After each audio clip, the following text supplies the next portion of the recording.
Glória a Deus. Agora sim, igreja amada, tome assento, querido do Senhor. Aleluia.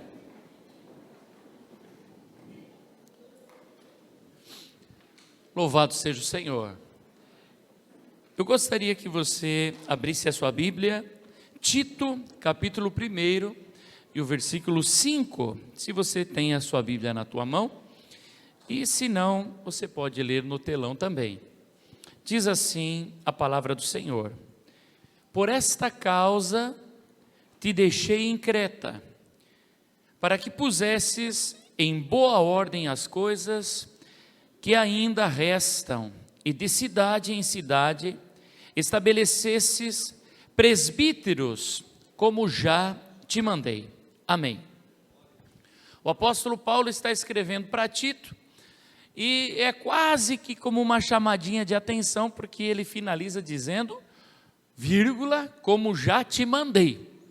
Ali já está uma puxadinha, porque dá a impressão que o irmão Tito estava demorando para colocar os presbíteros. Então hoje nós vamos falar sobre o presbítero, a função do presbitério, e depois nós vamos entrar em ação na função do presbitério. Amém, igreja? Oxe, acho que eu estou sozinho aqui.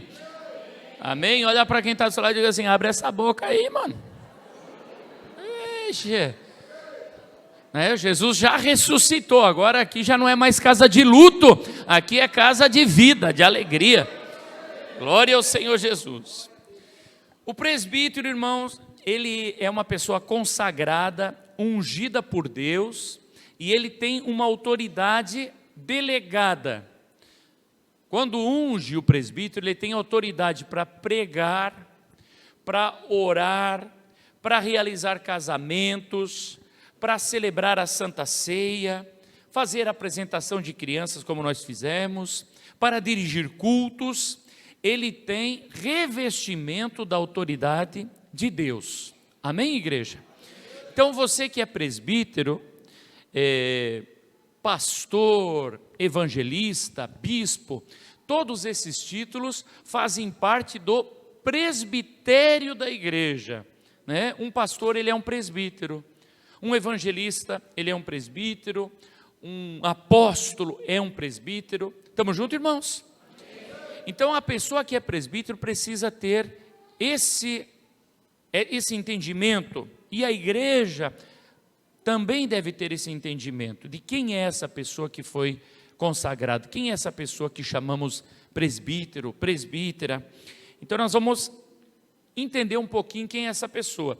Primeira carta a Timóteo, capítulo 5, e o versículo 19.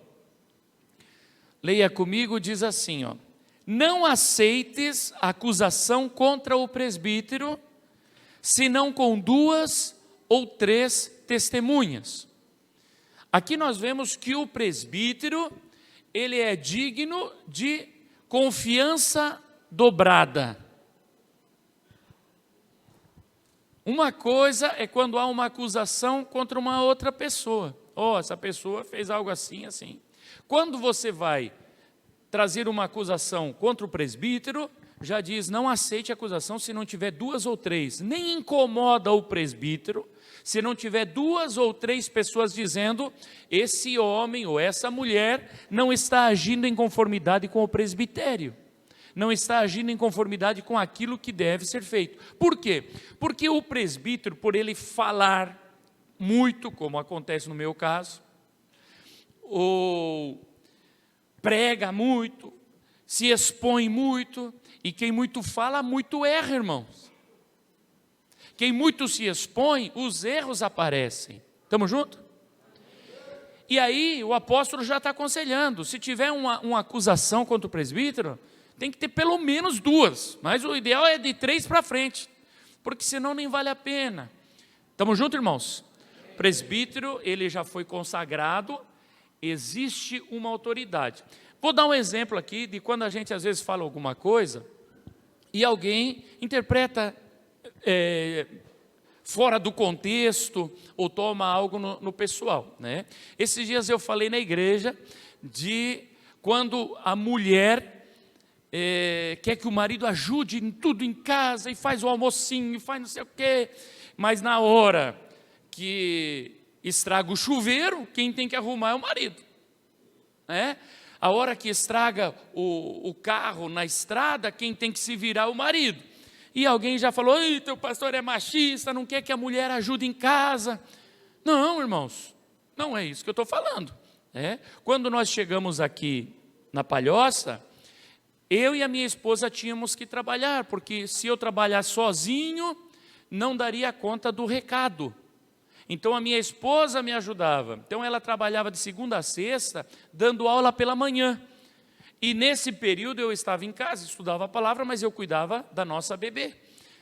Trocava a fralda, limpava o bumbumzinho, fazia a mamadeira, E quando estava chegando o horário do almoço, ali pelas 11 horas eu preparava o almoço, e quando dava o tempinho exato, corria lá na escola buscar ela, trazia o almocinho, já estava pronto. Então não tem problema nenhum no marido ajudar. O que eu estava explicando para a igreja, é que a irmã tem que compreender que às vezes não dá para fazer. Se eu lavo a louça, você tem que secar. Se eu faço o almoço, você vai ter que fazer a janta. É isso que eu estou explicando para a igreja. Mas às vezes alguém compreende mal. Mas por que compreende mal? Porque todos nós, quando ouvimos uma palavra, filtramos por aquilo que nós estamos vivendo. O que eu estou falando para você está passando pelo meu filtro. E quando chega em você, você está filtrando pelo que você está vivendo, pela tua circunstância. E aí, às vezes, há divergências, e às vezes a gente se expressa mal. Então, quero dizer para você que não há intenção nenhuma de machucar, ofender alguém, mas sim de que todos nós cheguemos, como diz a palavra, ao conhecimento pleno do Evangelho, e não sejamos mais meninos inconstantes, levados pelo vento, por qualquer vento de doutrina, mas que sejamos firmados na palavra de Deus. Amém? Em outras palavras, resumindo o que eu acabei de falar, olha para o irmão que está do seu lado e diz assim: dá um desconto quando o pastor erra. Amém? Quando você fica triste com o teu pastor, dá um desconto, porque ele fala demais. E quando você está aqui, irmão, você não lembra de ninguém especial, você está trazendo a mensagem. O dia que você estiver aqui em cima pregando, você vai lembrar que você esquece até o nome da tua mãe quando você está aqui. É verdade, E às vezes alguém fica triste. E aí o irmão: pastor, não sabe meu nome. Rapaz, não lembro nenhum da minha filha, quando eu estou aqui vou lembrar do teu. É assim que funciona. Para frente, irmãos, diga comigo: o presbítero é digno de confiança dobrada. Irmão, nós temos muitos presbíteros na igreja. São pessoas que você pode confiar duplamente neles. Guarda isso no teu coração. Se o Senhor os chamou e fez com que o óleo fosse derramado sobre a cabeça deles, os ungiu, é porque são pessoas de confiança. 1 Timóteo capítulo 5 e o versículo 17. Leia comigo. Diz assim: os presbíteros que governam bem sejam estimados por dignos de duplicada honra, principalmente os que trabalham na palavra e na doutrina. Aqui está falando, tem uma tradução, alguém aí que leu pode ter lido, de duplicados honorários. Está falando que o presbítero, ele deve receber dobrado, principalmente aqueles que trabalham na palavra e na doutrina, e os que governam bem. Então, dentro da igreja, o presbítero, ele funciona também como um governante da casa do Senhor. Então, quando o apóstolo está junto comigo, há uma força muito grande. Por quê? Porque o apóstolo, ele se aplica à palavra e à doutrina. E eu tenho que me aplicar ao governo da igreja. Quem é que paga a luz, quando que vamos pagar isso, quando que vão pagar aquilo, quando que vão comprar, isso estragou, aquilo, tudo isso aqui vai tomando a tua mente. Então há uma junção, quando há uma junção é maravilhosa. Então diga comigo: duplicada honra. Então, o presbítero, confiança doble e também honra dupla, porque são pessoas que exercem uma função estressante, cansativa. Coisa difícil é doutrinar e ensinar a palavra. Sempre que você for doutrinar, for ensinar a palavra, você termina passando pelo filtro de alguém fica triste com você, e aí você fica, Jesus não queria magoar ninguém, e há todo aquele, mas você tem que seguir a palavra do Senhor. Amém, irmãos?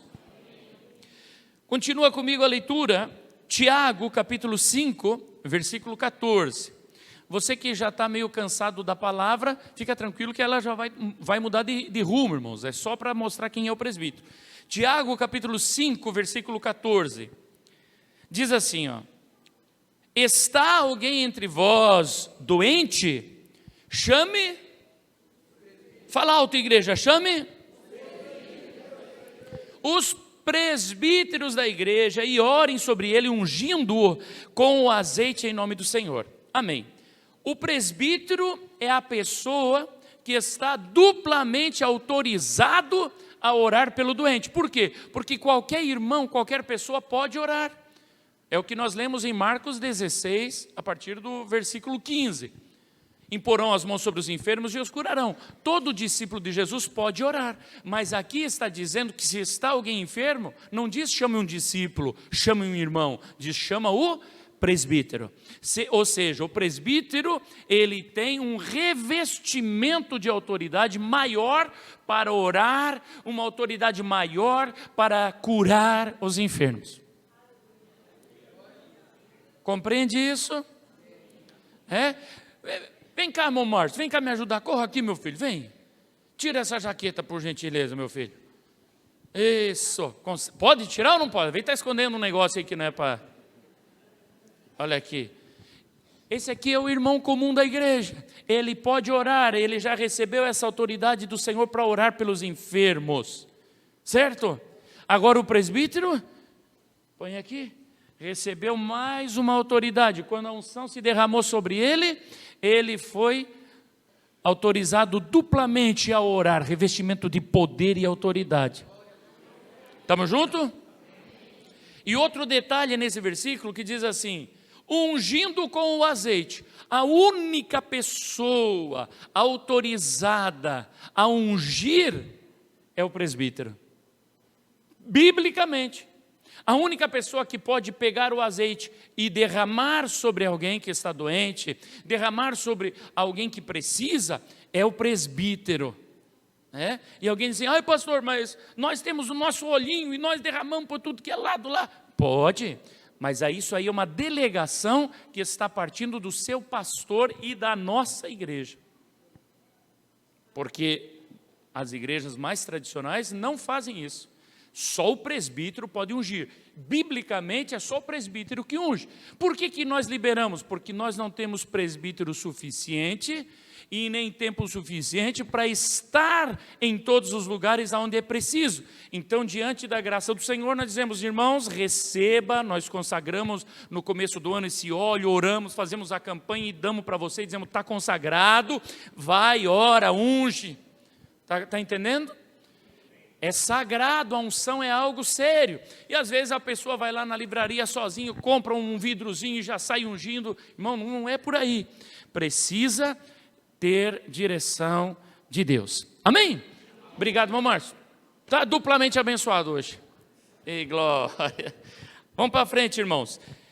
Então, repetindo, confiança dobrada, duplicada honra, duplicada autorização para orar pelos doentes. Então você que é presbítero, grava isso na tua mente. Quando eu for orar pelo doente, eu tenho duplicada autorização para orar. Guarda isso no teu coração, irmão. Guarda isso. Sabe, às vezes quando a gente vai orar, a gente fica, ai, mas será, irmão, o sangue de Jesus tem poder, né? Quando eu recebi a palavra profética que eu liberei para a igreja esses dias, é porque eu estava meio angustiado, olhando para mim, dizendo, quem sou eu? E nisso o Senhor traz a palavra profética no meu coração, dizendo, nunca dependi de você. Nunca dependi da tua força, nunca dependi da tua saúde. nunca dependi dos teus recursos, eu te chamei confiando em mim mesmo.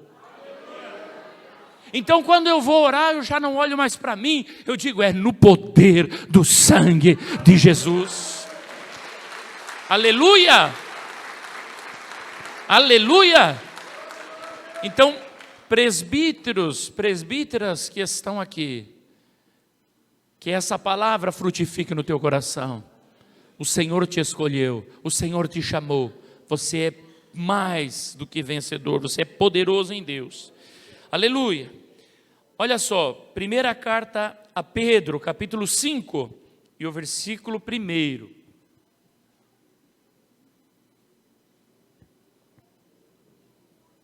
Aos presbíteros que estão entre vós, admoesto eu, que sou também presbítero com eles, e testemunha das aflições de Cristo, e participante da glória que se há de revelar. Aleluia. Apacentai o rebanho de Deus que está entre vós, tendo cuidado dele, não por força, mas voluntariamente, nem por torpe ganância, mas de ânimo pronto, nem como tendo domínio sobre a herança de Deus, mas servindo de exemplo ao rebanho. E quando aparecer o sumo pastor, alcançareis a incorruptível coroa de glória. Amém? Aleluia. Irmãos, a missão do presbítero, primeiro, apacentar o rebanho. Apacentar é alimentar. O presbítero, ele deve ter sempre uma palavra de refrigério. Ele tem que ser vaso de honra, tem que ter água fresca. Quando alguém chega, você tem que ter a palavra de Deus na ponta da língua. A Bíblia diz assim. A palavra do Senhor diz assim. Isso é apacentar o rebanho do Senhor. Eu não posso dizer para você, eu acho isso, eu acho aquilo. Irmãos, eu acho, pouco importa. Eu também não posso, o presbítero não pode dizer para você, a minha opinião. Irmãos, a nossa opinião não vale nada, porque se valesse a gente vendia, ganhava dinheiro, ficava rico, mas ninguém quer saber da minha opinião. Agora, a palavra de Deus é importante que a gente queira saber. Então, o presbítero tem que ter a palavra de Deus na boca. Cuidar voluntariamente, com amor, não por força. Muitas vezes a gente quer forçar o rebanho a entrar num caminho. Não é por força, irmão. Chega para o camarada que está fazendo tudo errado, você diz, a Bíblia diz assim, assim, assim, e amém. Entrega na mão do Senhor. O camarada continua tudo errado, aí o presbítero já nervoso, eu já falei a palavra, o cara não endireita. Mano, tu está tudo errado, pai. Não, por força não adianta. Deus não vai aceitar, é voluntariamente.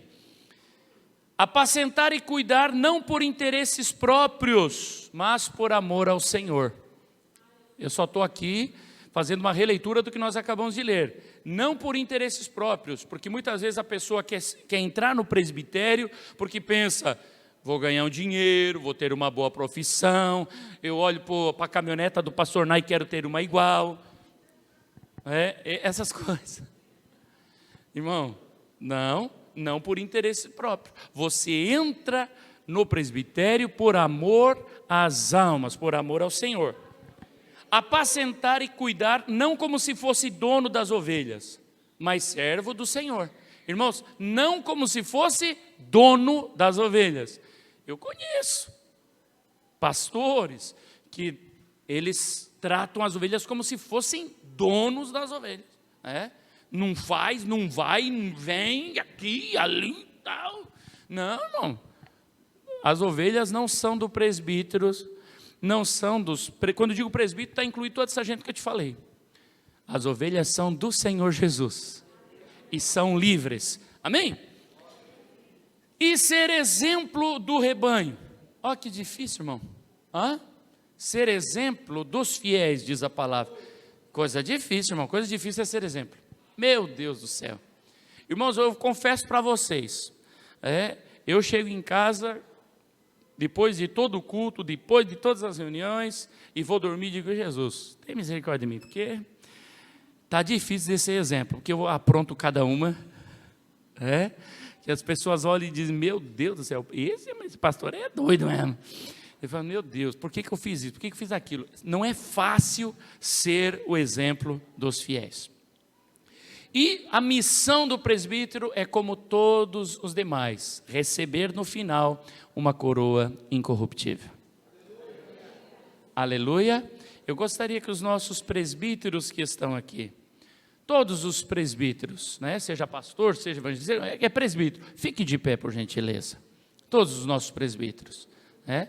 Os irmãos também, que vieram de outras denominações, mas estão conosco e nós já estamos reconhecendo vocês aqui. Todos os nossos pastores. Irmãos, uma salva de palmas para esses irmãos.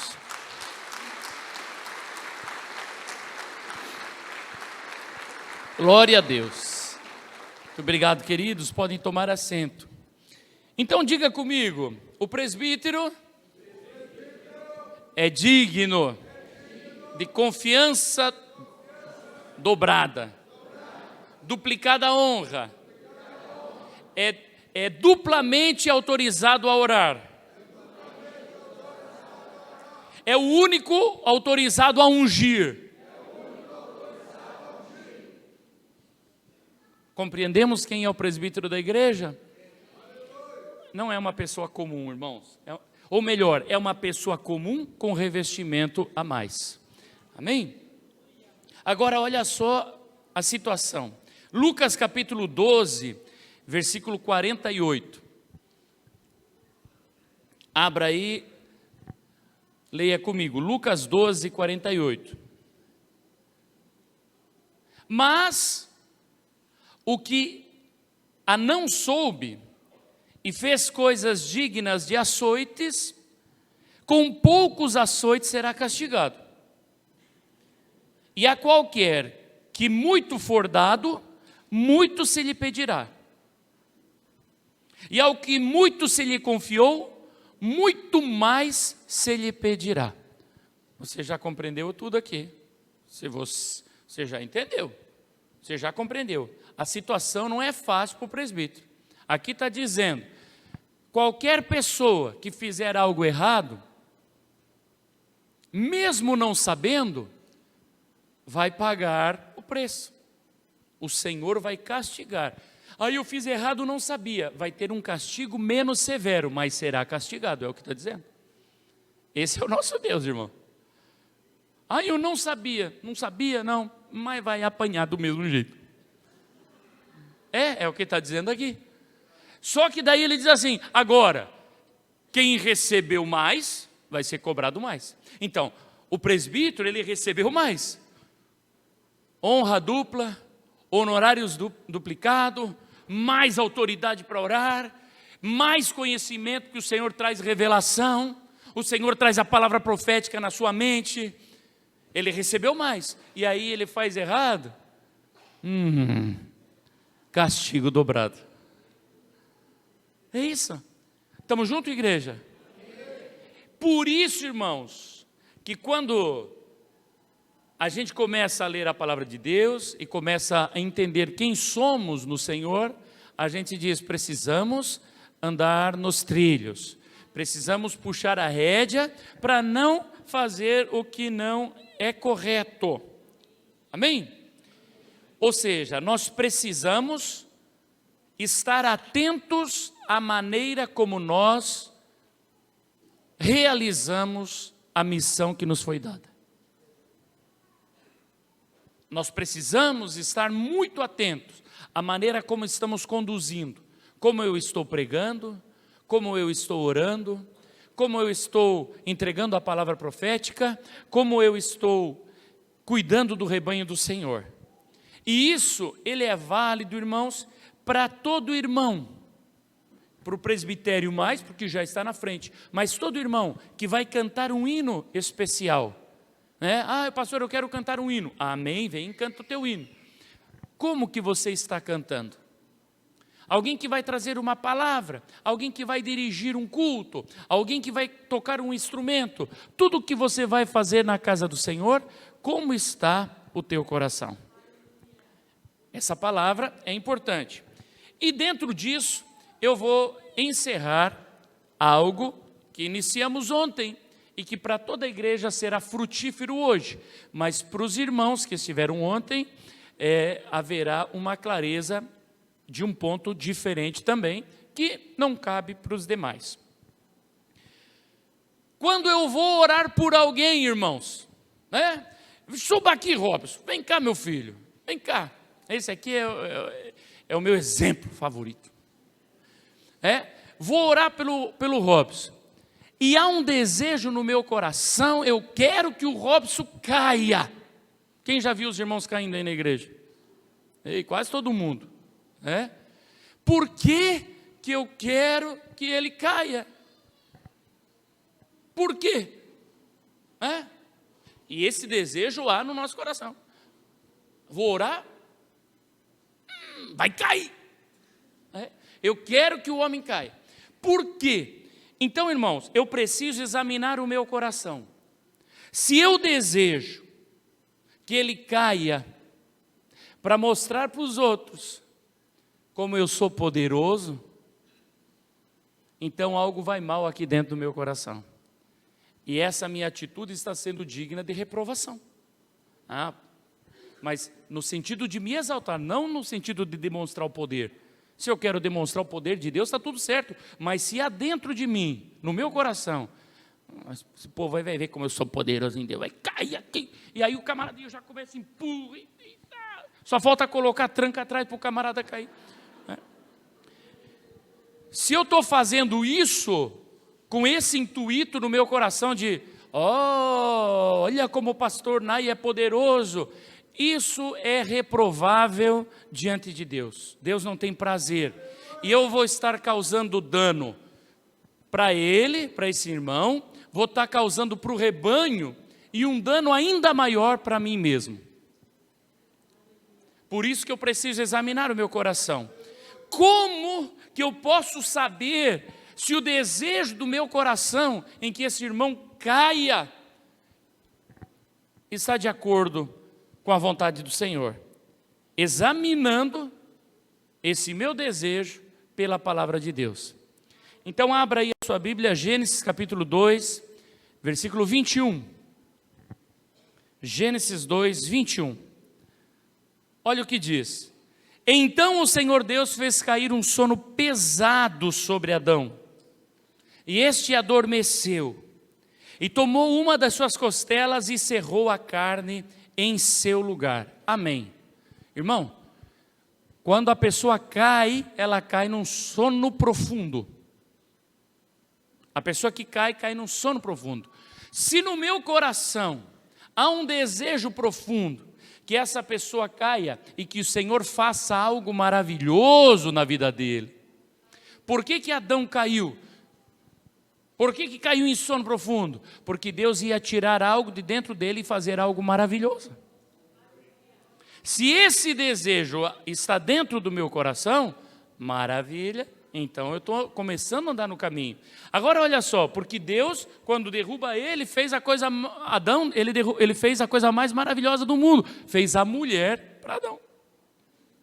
Havia um propósito, e o propósito não era Deus dizer, olha como eu sou poderoso, vou derrubar o Adão. Não, irmão, não. Quem tem Deus não precisa disso. Era porque havia um propósito maior. Segundo Crônicas, capítulo 5, versículo 14. Segundo livro de Crônicas, diz assim, e os sacerdotes não podiam permanecer em pé para ministrar por causa da nuvem, porque a glória do Senhor encheu a casa de Deus.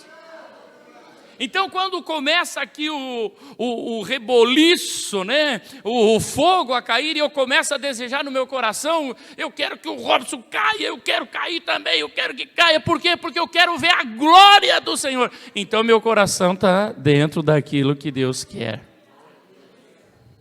Você está compreendendo essa palavra? Se há esse desejo dentro do meu coração, então é maravilhoso. Então é maravilhoso. Eu quero que a nuvem de Deus se manifeste aqui e que ninguém possa ficar de pé neste lugar. Aleluia!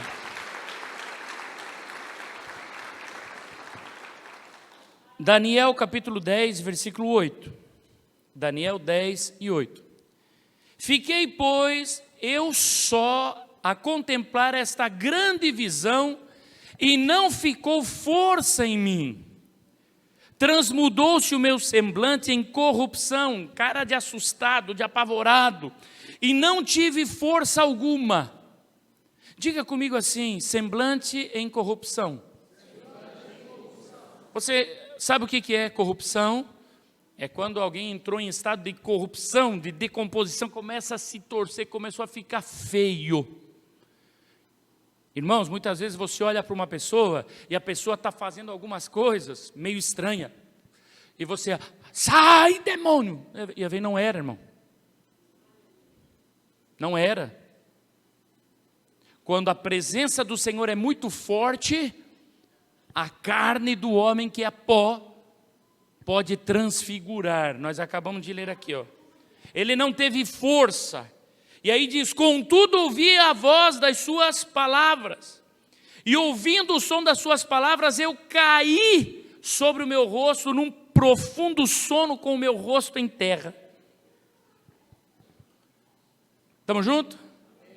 Irmãos, se o desejo do teu coração é, quando eu for orar, eu vou cair, ou a pessoa por quem eu estiver orando vai cair, e vai receber uma visão, vai ser tão poderosa a presença do Senhor, e a pessoa não vai aguentar, as forças vão desaparecer, e cai em sono profundo, e começa a ter visões. Então glorifica o nome do Senhor, porque o desejo do teu coração está correto. Estamos juntos, irmãos? Louvado seja o Senhor. Versículo 10, só para a gente finalizar aqui, Daniel 10:10. E eis que certa mão me tocou, e fez com que me movesse sobre os meus joelhos e sobre as palmas das minhas mãos. Irmão, em que posição ficou Daniel? Primeiro ele caiu com o rosto no chão, sono profundo. Começou a ter visões. E de repente o anjo do Senhor o toca, uma mão me tocou. Quando a mão toca nele, ele consegue ficar de pé? Não. Ele conseguiu ficar com as duas mãozinhas no chão e de joelho e tremendo. E a continuação diz que o anjo fala para ele: não temas, Daniel, homem muito amado. Irmão, se é para cair, que seja desse jeito. Se é para cair, que seja para receber de Deus. Aleluia. Gênesis capítulo 17, versículo 1. A gente está no primeiro livro da Bíblia e eu quis ler esse texto para ti, porque tem gente que diz assim: esse negócio de cair no Espírito, isso é coisa nova. Isso aí começou agora. Começou lá no Gênesis já. Sendo, pois, Abraão da idade de 99 anos, apareceu o Senhor a Abraão e disse-lhe: eu sou o Deus Todo-Poderoso, anda em minha presença e sê perfeito. Segura aqui, porque eu tenho que abrir um parênteses, eu não me aguento, irmão. Diga para quem está do seu lado: sê perfeito. Ser perfeito. De vez em quando a gente canta aquela canção: Deus, mais uma vez estou aqui, me ajude, não consigo ser perfeito. Não adianta você falar para Deus: não consigo ser perfeito, porque Ele vai olhar para você e diz: ser perfeito. E tem outros textos que diz: ser perfeito como perfeito é o Senhor vosso Deus, sede santo como santo é o Senhor vosso Deus. Deus nunca passa a mãozinha na nossa cabeça, Ele olha e diz: ser perfeito. Não é fácil. Agora olha que maravilhoso, continua, versículo 2: e porei a minha aliança entre mim e te multiplicarei grandissimamente. O que acontece? Então caiu Abraão sobre o seu rosto. Irmãos, quando Deus fala com o homem cai. E caiu sobre o seu rosto, não é isso aqui. Não. Ele caiu estirado igual uma tábua no chão, com a mãozinha no rosto. Se alguém não sabe o que é tábua, eu vou falar igual a manezinho, uma tauba. Estamos juntos, irmãos? Não precisava falar isso aí, né? Essas coisas que eu falo que não era para falar. Estamos juntos, irmãos? Quando Deus fala, o homem cai. Imagina você ouvir o Deus Todo-Poderoso dizendo para ti: anda na minha presença e ser perfeito.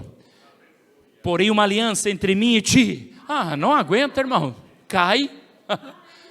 E se é para cair, vamos cair então. Mas tem que ser desse jeito.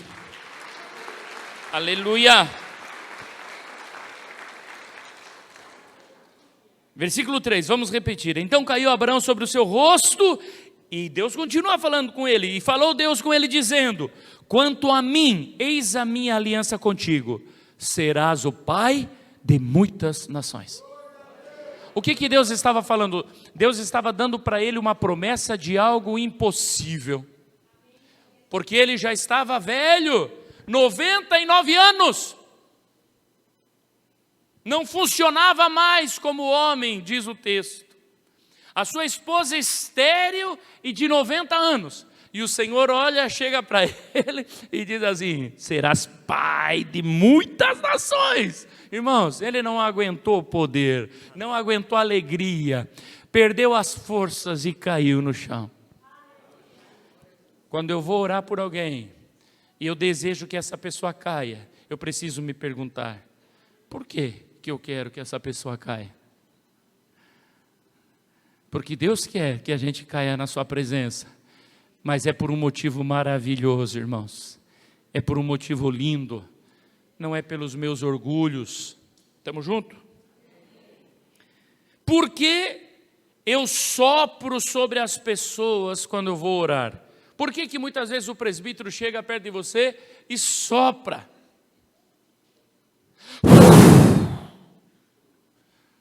Tem uns que se assustam.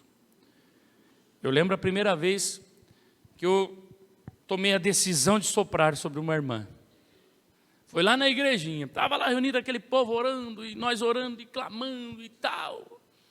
E de repente eu cheguei pertinho da irmã assim, e falei: vou dar uma soprada nessa irmã aqui. Essas coisas que não é para eu fazer, irmão. E eu... E quando eu soprei a irmã... E bum! Quando ela caiu no chão, eu falei: meu Deus, funciona?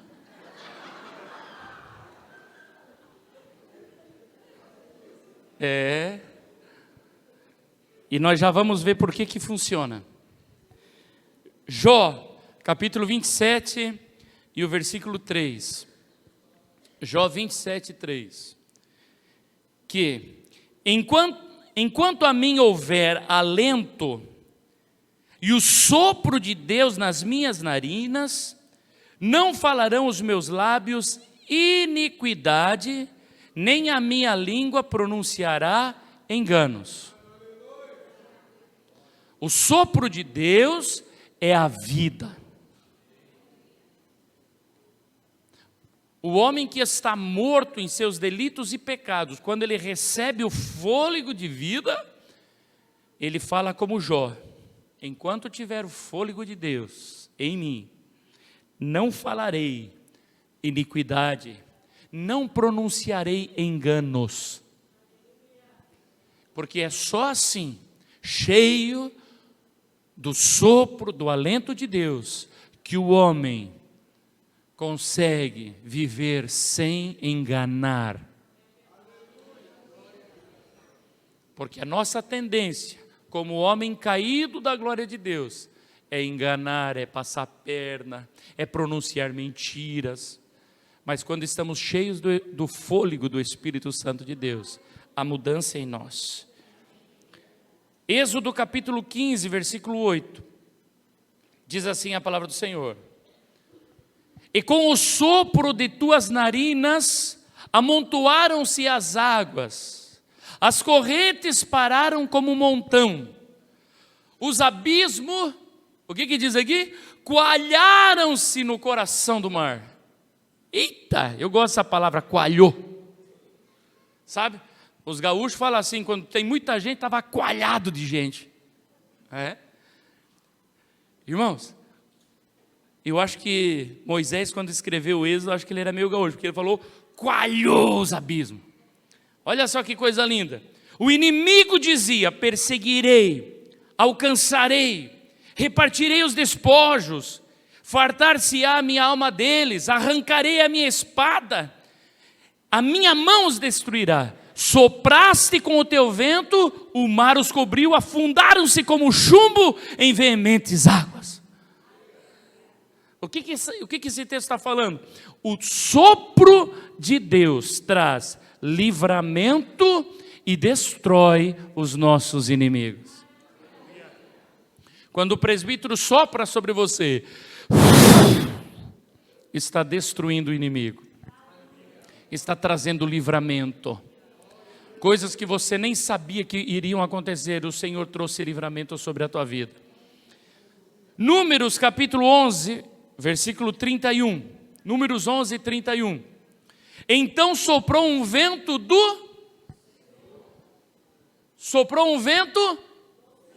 do Senhor, e trouxe codornizes do mar, e as espalhou pelo arraial, quase caminho de um dia, de um lado e de outro lado, ao redor do arraial, quase 2 côvados sobre a terra. Ou seja, irmão, dessa altura de codornizes no arraial. Dos 2 lados do arraial, codornize de quase 1 metro de altura ali. Sabe quem é que trouxe aquela fartura? Porque aquele povo estava dizendo assim: estamos cansados de comer cebola, estamos cansados desse maná, a gente quer comer carne. E o Senhor olha para Moisés e diz: amanhã esse povo vai comer tanta carne que vai sair pelo nariz. É só você ler o texto. Você pode ler depois, agora não, né? Porque eu estou falando aqui, mas depois lá na tua casa tu lê. O Senhor diz, e sabe o que o Senhor estava dizendo? Esse povo está reclamando que não tem carne, pois eu vou mandar tanta carne para essa gente que eles vão até vomitar, porque sair pelo nariz era vomitar. Irmãos, o Senhor soprou o sopro do Senhor, e aquele ventão começou a trazer as codornizes, e aquele povo encheu o pandulho. O que está dizendo? O sopro do Senhor traz fartura sobre a tua vida.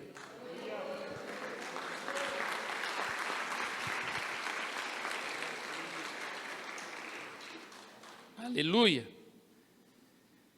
Volta comigo, Gênesis capítulo 2, versículo 7.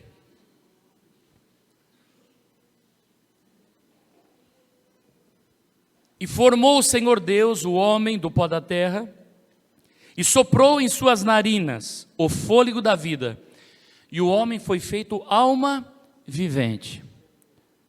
O homem era só um boneco, o Senhor soprou fôlego de vida. Agora vai comigo João capítulo 20, versículo 21. João 20, 21. Disse-lhes, pois, Jesus outra vez: paz seja convosco. Assim como o Pai me enviou, também eu vos envio a vós. E havendo dito isto, diga comigo, igreja. Diga: assoprou.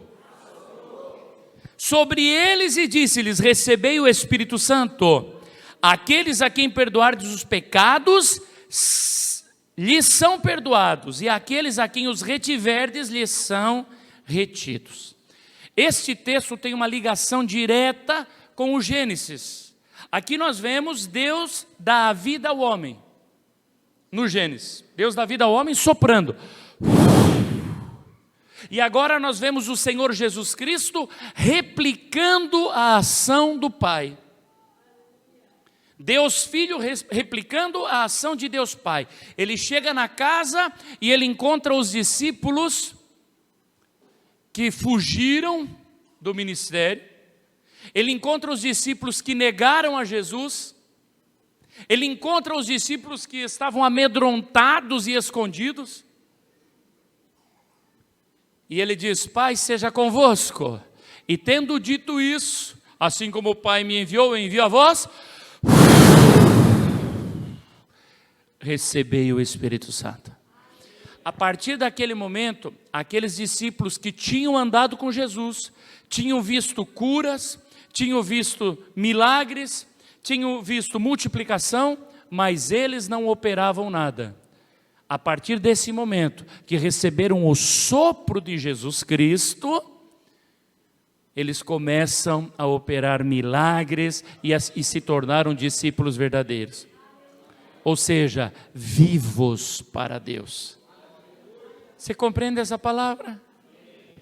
Ai, pastor, por que na nossa igreja esse povo vem e fica me soprando? Agora você já está entendendo.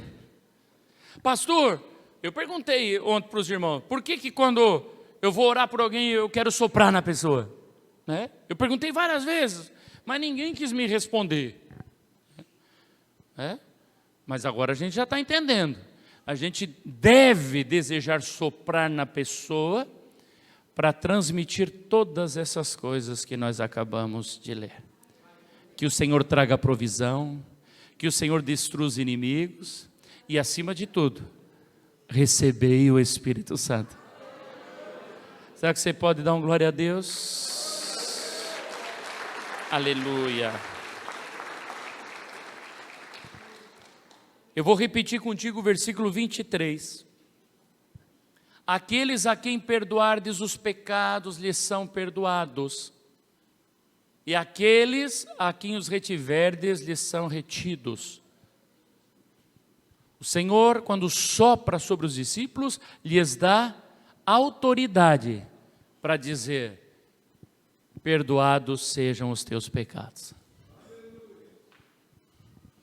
Mas, se o camarada chega para você e diz assim: está amaldiçoado, não tem nada de perdão de pecado, não vai receber o perdão. A quem os retiverdes, lhes são retidos. O crente, o presbítero, não foi chamado para reter o pecado das pessoas. Nós podemos fazer isso, mas nós fomos chamados para ser igual a Jesus. Ele que era santo, sem pecado e perfeito, soprou sobre nós e disse: perdoados estão os vossos pecados. E aí ele passa a autoridade para nós e diz: agora é com vocês. E muitas vezes nós não queremos liberar o perdão para o nosso irmão, porque nos ofendeu. Não queremos liberar o perdão para a nossa sogrinha. Te amo, minha sogra. Essa me judiou muito, mas já... O culto de Santa Ceia, vamos se perdoar. Brincadeira, né? Irmãos, libera perdão. Não fica retendo o pecado de ninguém. Libera perdão. E hoje nós vamos soprar sobre você. Você vai receber o Espírito Santo e vai dizer: os meus pecados estão perdoados e eu vou liberar perdão também. Amém, igreja?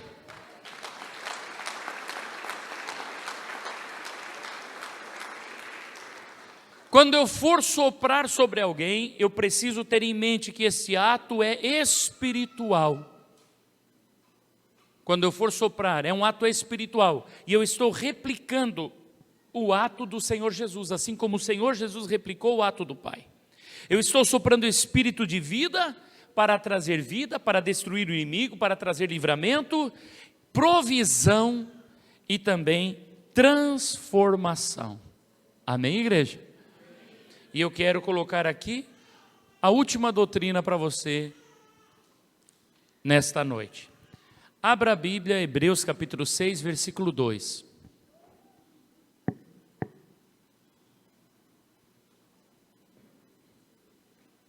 E da doutrina dos batismos. Diga comigo, dos batismos.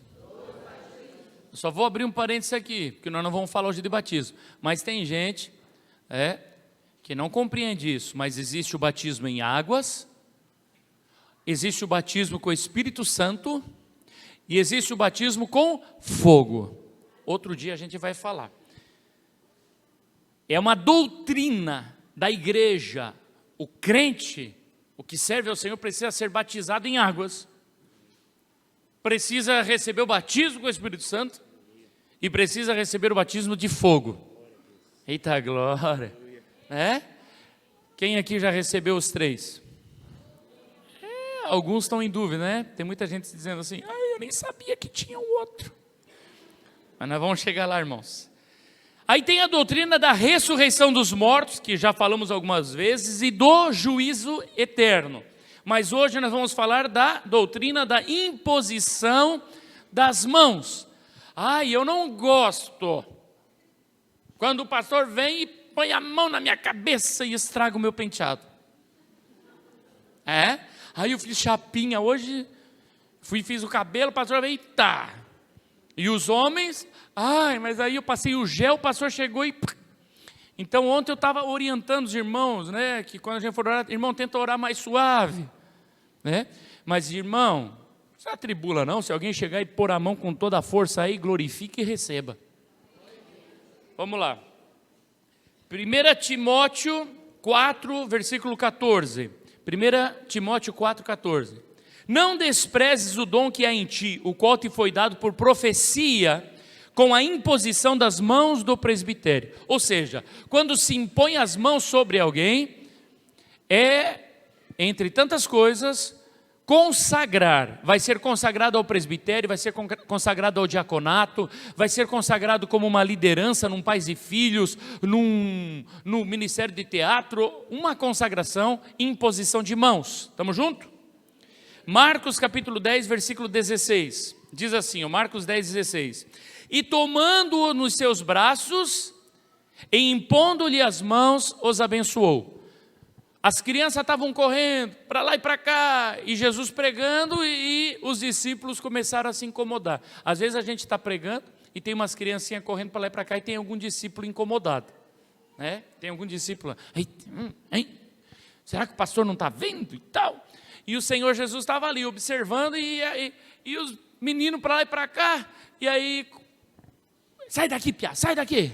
E o Senhor disse, não, traz aqui os meninos. Pegou os meninos no colo e impôs as mãos, é o que nós acabamos de ler. Abençoa, sejam abençoados. Irmãos, por que impõe as mãos? Fala aí, igreja. Então, quando um presbítero chega e impõe as mãos sobre você, é para te abençoar. E eu que vou orar e vou impor as mãos, eu tenho que ter essa consciência. Por que eu quero impor as mãos sobre as pessoas? Para abençoar. Amém? Marcos 6, versículo 5. Marcos 6, 5. E não podia fazer ali nenhuma obra maravilhosa. Somente curou alguns poucos enfermos, fazendo o quê? Impondo-lhes as mãos, né? A pessoa está enferma, impõe as mãos. Ora, presbítero vem, impõe as mãos, ora. Então, se impõe as mãos para abençoar, se impõe as mãos para curar. Continua. Marcos 8, 23. E tomando o cego pela mão, levou para fora da cidade, e cuspindo-lhe nos olhos, aí já... Impondo-lhe as mãos, perguntou-lhe se via alguma coisa, né? O Senhor cuspiu no chão, colocou no olho do rapaz, mas depois que fez isso, impôs as mãos e ordenou a cura. Estamos juntos, irmãos? Impomos as mãos para curar os enfermos. Atos capítulo 9, versículo 17. Atos 9, 17. E Ananias foi e entrou na casa, e impondo-lhe as mãos, disse, irmão Saulo, o Senhor Jesus que te apareceu no caminho por onde vinhas, me enviou para que tornes a ver e sejas cheio do Espírito Santo. O Senhor Jesus se encontrou com Saulo no caminho para Damasco. Saulo caiu por terra também, porque estava na presença do Todo-Poderoso, caiu por terra. Mas Jesus não impôs as mãos sobre Saulo. Por quê? Porque ele já tinha passado isso para os discípulos. Daqui para frente quem vai impor as mãos é vocês. Então entenda isso, porque tem gente dizendo assim, aí eu vou receber direto de Deus. Não vai. Deus sempre vai usar alguém para abençoar você. Não, eu é direto aqui, mano. Não tem isso. Nem o apóstolo Paulo teve esse privilégio de direto. Não, o único que era direto era Moisés. O apóstolo Paulo, o Senhor olha para ele e diz assim, entra na cidade, que já tem um vaso lá que vai te falar o que você tem que fazer. E aí chama Ananias vai lá e faz o quê? Impõe as mãos. Irmão Saulo, receba o Espírito Santo. Aleluia. Por que o presbítero impõe a mão sobre você? Receber o Espírito Santo. Diga comigo, receber o Espírito Santo. Vai comigo, Atos capítulo 8, versículo 14. É a última leitura, Atos 8, 14. Os apóstolos, pois, que estavam em Jerusalém, ouvindo que Samaria recebera a palavra de Deus, enviaram para lá Pedro e João, os quais, tendo descido, oraram por eles para que recebessem o Espírito Santo, porque sobre nenhum deles tinha ainda descido, mas somente eram batizados em nome do Senhor Jesus, ou seja, batismo em águas. Então lhes impuseram as mãos e receberam o Espírito Santo. Os irmãos estavam lá em Jerusalém e ficaram sabendo, lá na Samaria, aceitaram Jesus, tem um grupo lá que aceitou Jesus, igual aquele dia que nós fomos lá na casa da irmã Frida, lá na casa da irmã Frida tem um grupo bom de gente lá, maravilha, e assim o apóstolo vai dois, enviam dois, e os dois chegam lá e, mas que bênção, tal.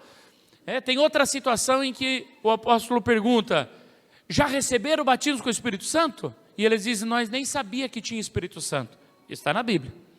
E aí, novamente, os apóstolos oram, impõem as mãos e a pessoa recebe o batismo com o Espírito Santo. Aleluia. Quem quer cair no Espírito?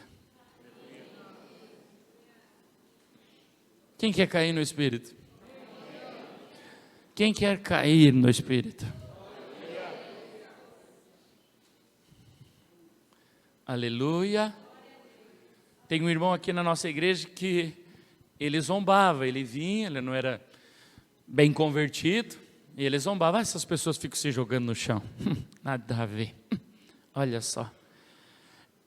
E de repente ele veio para frente, e aí o que aconteceu? Caiu. E o mais lindo, nunca mais fumou. E ele fumava mais de 4 carteiras de cigarro todo dia e há muitos anos. Caiu na presença do Senhor e levantou liberto.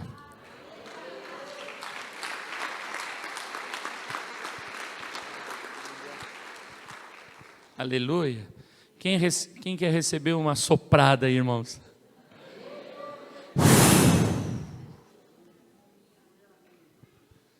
Oh, irmãos. Muitas vezes quando estou angustiado, eu digo, Senhor, sopra em mim, Senhor, sopra.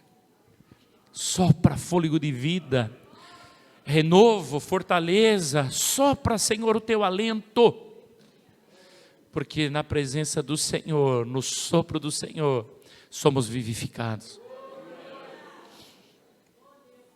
Aleluia. Quem quer receber a imposição de mão do presbitério? Aleluia. Alguém diz assim, mas eu não preciso que ninguém ore por mim. Oxe, Deus separou pessoas, Deus ungiu pessoas, Deus deu confiança duplicada para pessoas, autoridade duplicada para a pessoa, e alguém é tão arrogante que diz, eu não quero, eu não preciso. Irmão, todos nós precisamos. Até o apóstolo Paulo, para quem não sabe, o apóstolo Paulo é a cereja do Novo Testamento, depois de Jesus. É a cereja do bolo. É o escolhido de Deus, vaso escolhido para uma obra que ninguém fez, ninguém chegou perto. O Senhor olha para ele e diz assim, tu também é dependente. Alguém vai impor as mãos sobre você, alguém vai te dizer o que você tem que fazer. Aleluia. Fica de pé. Igreja amada, chega aqui, ministério de louvor. Obrigado, presbítero Robson.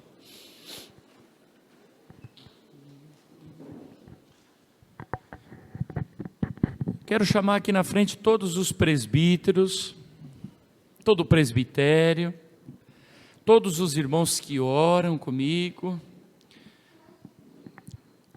E eu lembro você de uma palavra. O que tem o trigo com a palha? Se você tem na tua boca a palavra profética, que vem de Deus, entrega.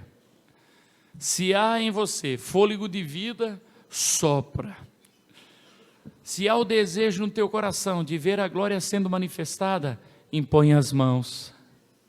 Você já está orientado, como que você deve fazer, como que você deve proceder.